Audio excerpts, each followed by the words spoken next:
Christ changes circumstances. More and more, as we go on with the Christian life, we learn the strange power of the Spirit over circumstance, seldom sensationally declared, but always present and active. God, in his richness and freedom, coming as a factor into every situation, overruling the ceaseless stream of events which make up our earthly existence, and through those events, moulding our souls.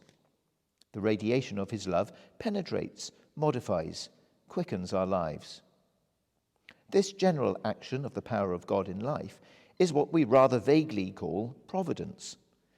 Its pressure and action is continuous in and through the texture of that life, but usually it is unseen.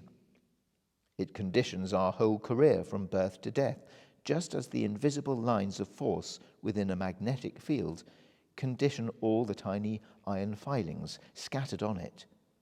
But now and then it does emerge on the surface and startles us by its witness to a subtle and ceaseless power and love working within the web of events. I am sure we ought to think of this far more than we do.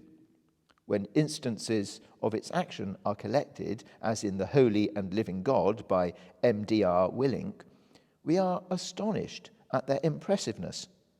This sort of evidence of the direct action of God lies very thick on the pages of the New Testament, sometimes intervening in great and crucial events, sometimes in very homely things like the shortage of wine at the wedding made good and the situation saved, sometimes in desperate crises like the storm quelled just in time, the chosen servants of God brought safely through danger, the prison doors opened.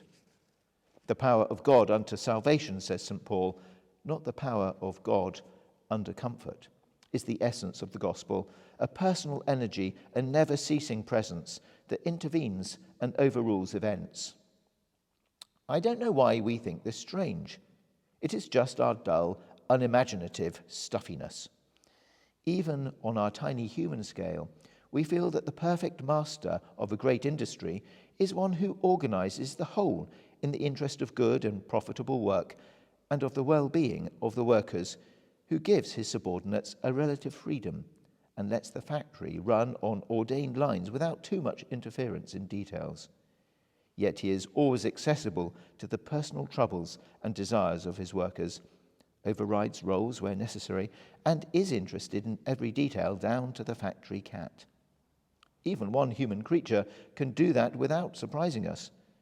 But when Christ says the absolute majesty and holiness of God can both rule heaven and care for the sparrow and will intervene to help and save, we think that is poetry and paradox, and stories about it are superstitions.